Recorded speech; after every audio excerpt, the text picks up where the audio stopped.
So pag meron ng visa coming from the country na pupuntahan ng ating kababayan, i-let go nyo na. Sana magan. Meron pang mga iba na bigyan na ng visa rito sa Pilipinas ng embassy na kung saan siya pupunta. Ino-offload nyo pa rin.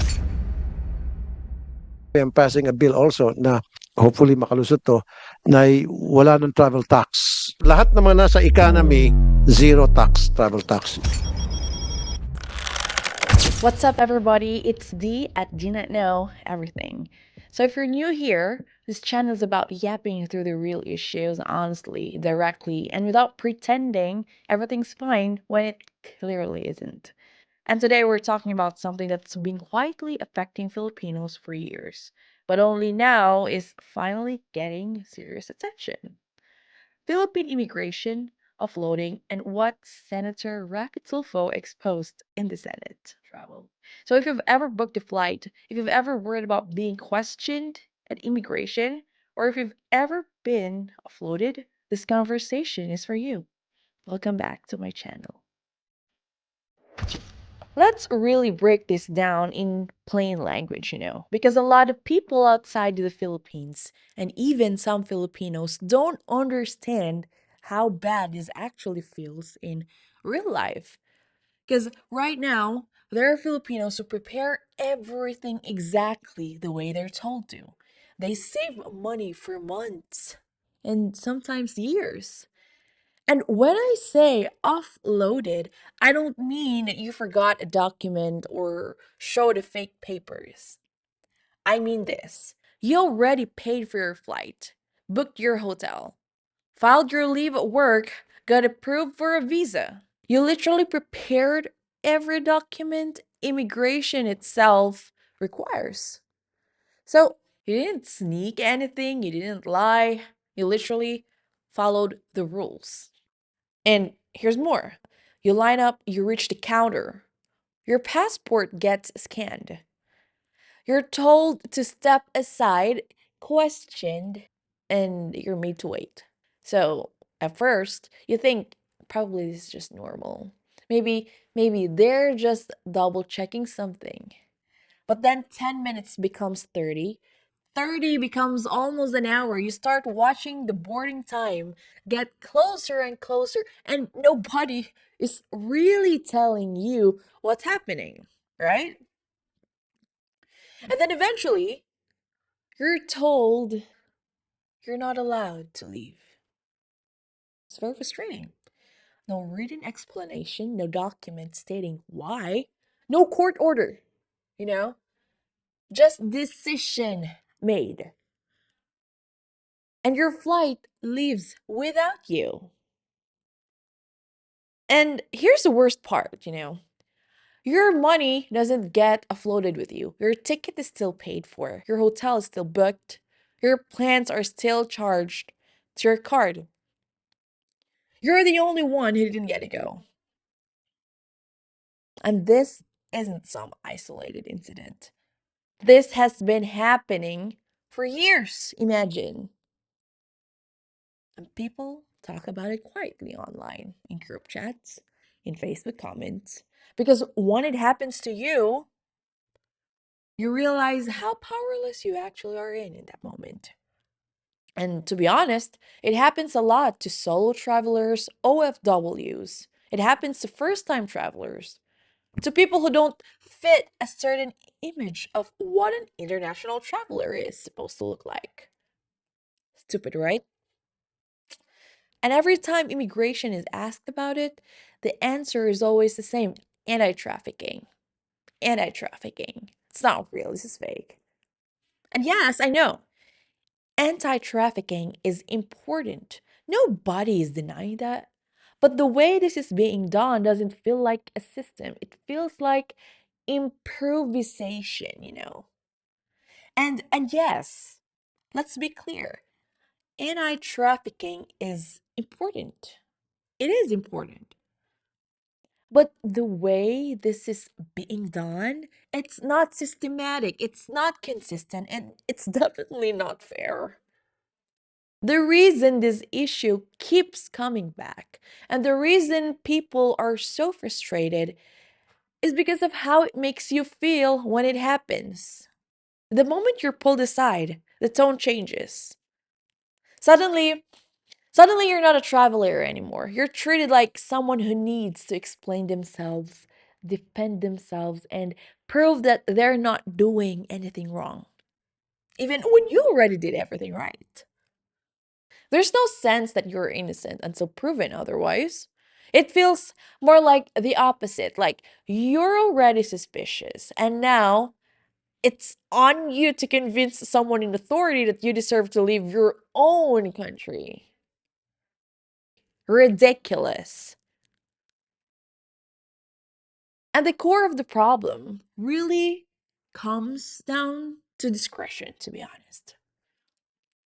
Because right now, whether or not you're allowed to travel depends heavily on who happens to be sitting behind that counter when it's your turn.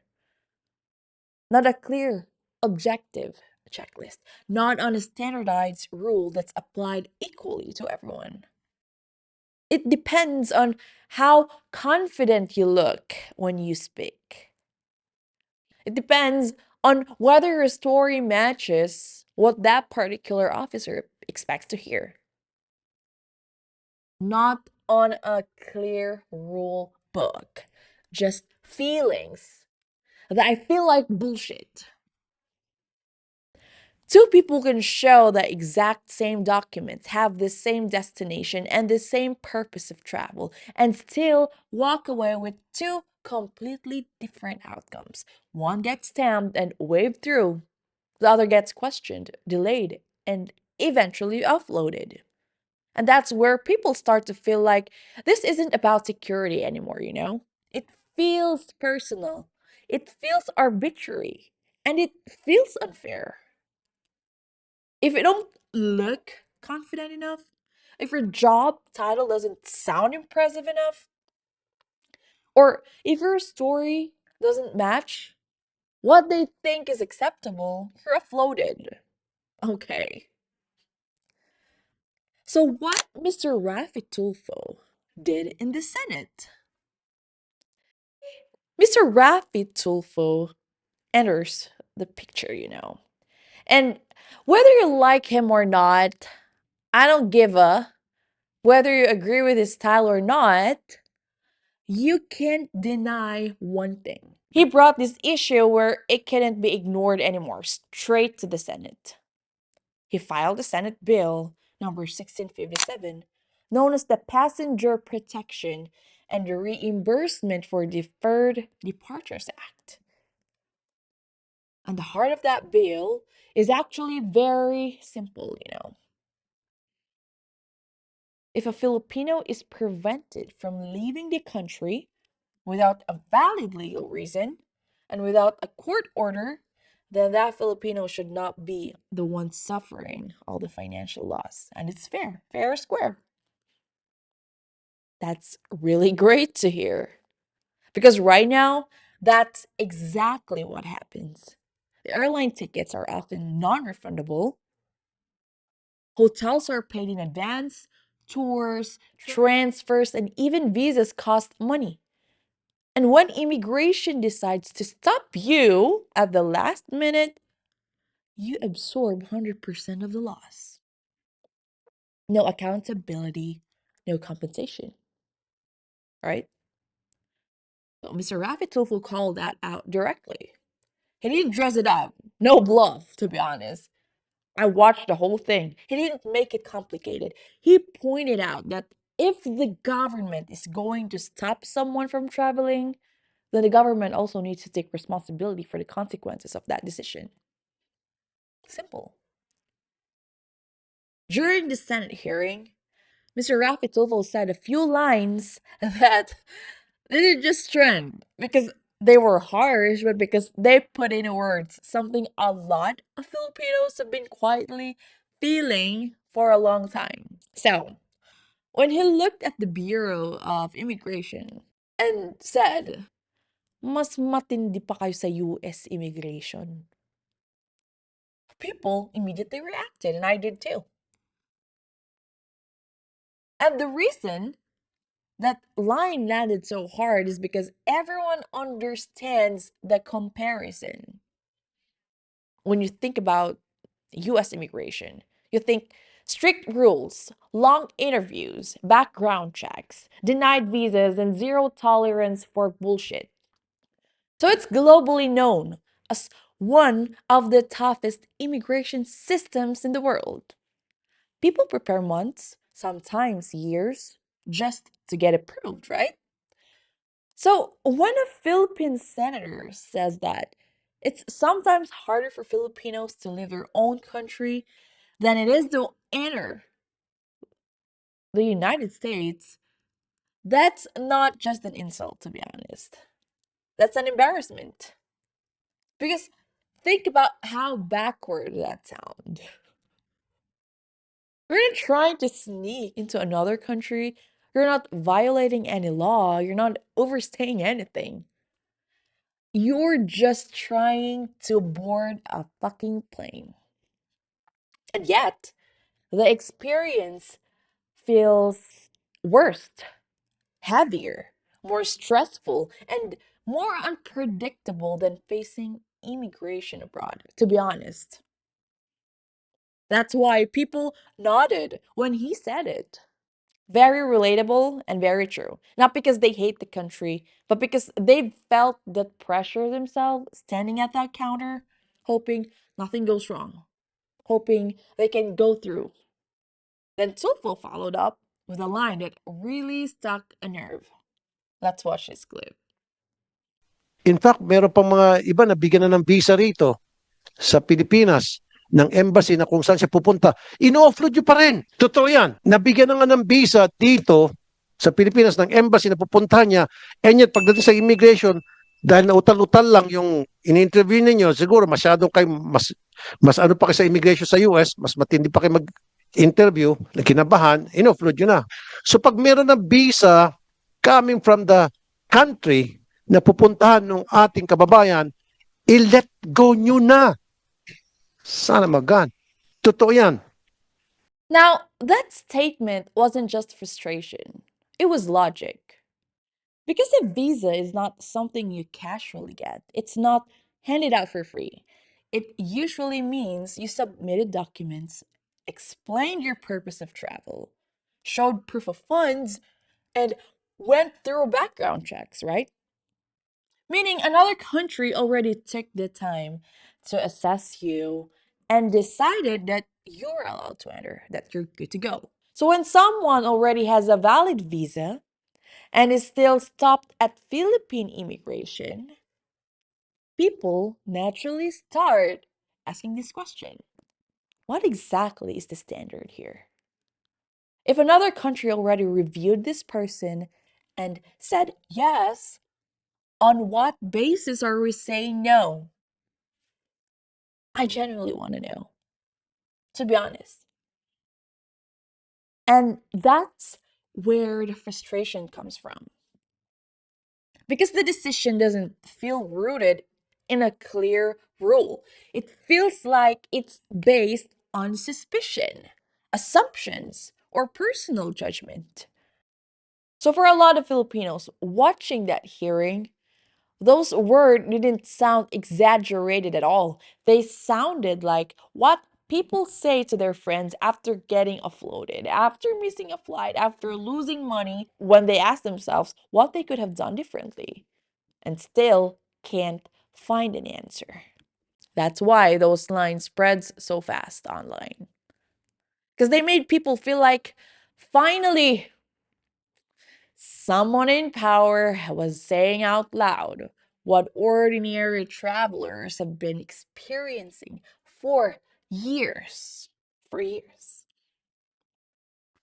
Now, this part is where a lot of people feel generally betrayed because it turns out there's something most travelers were never told. Under the General Appropriations Act, or the GAA, there is already a provision that allows passengers who are offloaded without a court order to be reimbursed for certain expenses.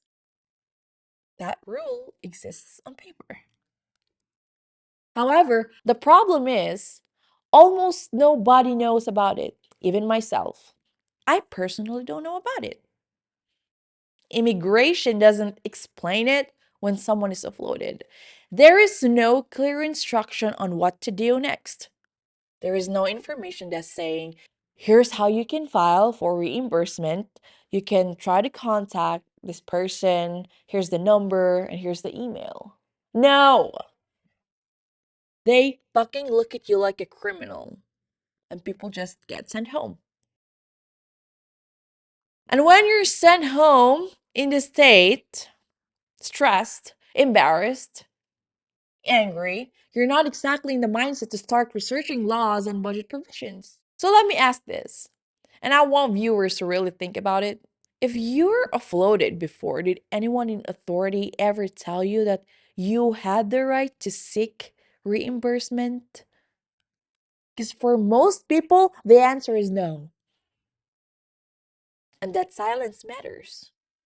Because rights you don't know about are rights you cannot use. This is why Mr. Raffy Tulfo is pushing for a system that forces accountability. One where Bureau of Immigration is required to explain the process and handle these cases properly instead of leaving passengers to figure it out on their own. Now, let me share something personal because I think stories like this explain the problem better than any statistic ever could. So I invited my friend to travel with us to Singapore. Nothing fancy, nothing suspicious, just a normal trip, you know. Friends traveling together. She planned ahead, properly documented. So we did everything right. She booked early, round trip tickets. They prepared documents, made sure everyone had what immigration usually asked for.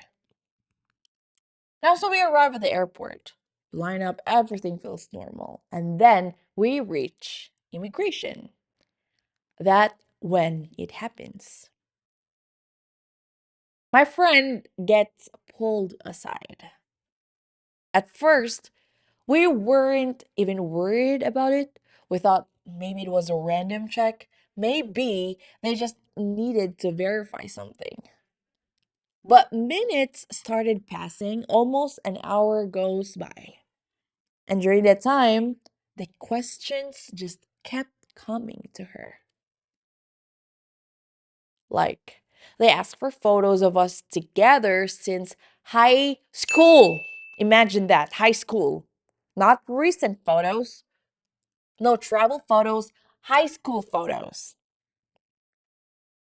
They asked for screenshots of text messages from 5 months ago, specifically showing that I invited her to come with us. Stupid, right? Ridiculous. They wanted proof that we actually knew each other. Proof that this trip was real. Proof that there was nothing suspicious going on. She literally have round trip tickets, Universal Studio tickets, enough money. And what I think really, it's because she's very simple, you know. She don't dress up like what other travelers do. She's very simple. Is it because she didn't properly dress the way how you want it to be? Because here's the part makes it frustrating. She already had a complete Gcash transaction history, a valid certificate of employment, bank statements, a proper certificate of leave approved by her employer. So in other words, she had everything that's usually asked for. So at that point, I'm not confused anymore.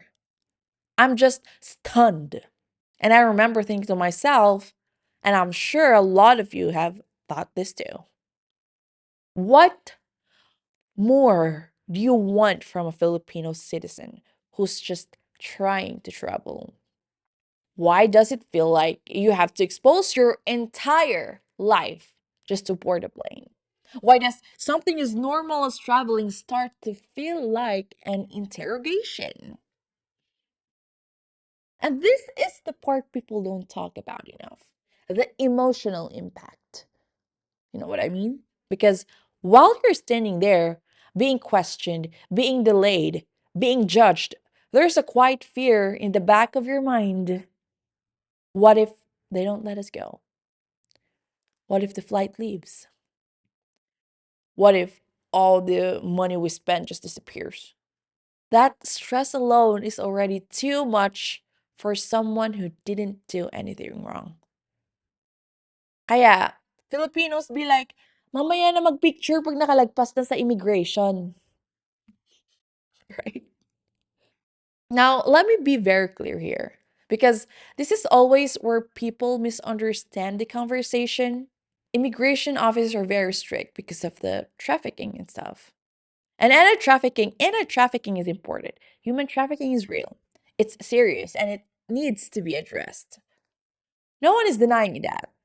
But here's where the line gets crossed. When someone has a complete and valid documents, a legitimate visa, a clear travel plan, a proof of employment, proof of funds, a round trip ticket, and they are still offloaded without a clear explanation, consistent standards, without being informed of their rights. That's no longer protection. No, that's overreach. Because protection is supposed to be systematic, transparent, and fair. What's happening? What's happening instead feels random and personal.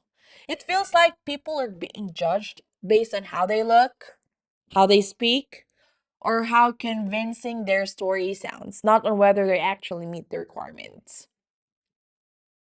And that's stupidity.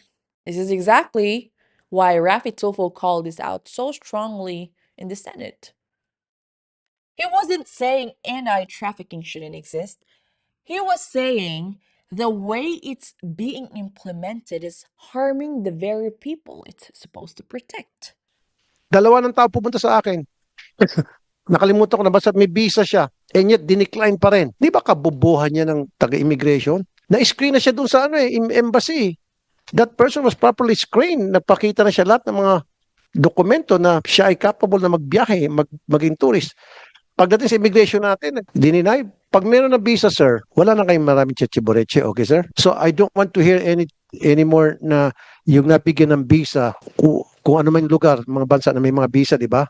Nabigyan ng visa na i-offload nyo pa rin. If that happens, I'll raise hell.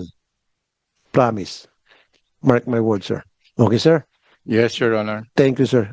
And honestly, he was right to raise his voice about it. Because if nobody challenges this, nothing changes. At the end of the day, Filipinos are not asking for special treatment. We're not asking to skip rules, not to bypass security. We're literally asking for clarity. We're asking for clear, consistent rules that apply to everyone. Objective standards, not personal judgment. Proper information about our rights and basic respect as citizens. Travel today is not some luxury reserved for the rich people. It's part of modern life. People travel for work, for rest, for family, for growth. And they shouldn't have to feel anxious every time they approach an immigration counter. And yes, travel tax for economy class passengers should seriously be reconsidered or removed.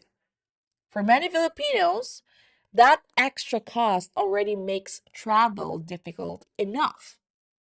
Adding fear and uncertainty on top of it just pushes people further away from opportunities.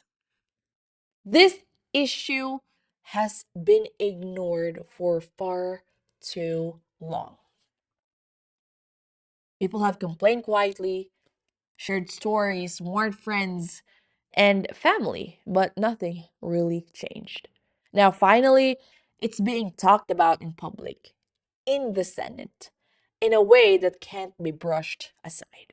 Mr. Raffy Tulfo isn't perfect. But at the very least, he's forcing accountability and opening a conversation that should have happened years ago. Alright guys, drop your story in the comments. Let people see how common this really is. Share this episode because the more the stories are heard, the harder it becomes to ignore the problem. This is Dee at DNet Know Everything. Thanks for watching and I'll see you in my next one. Goodbye.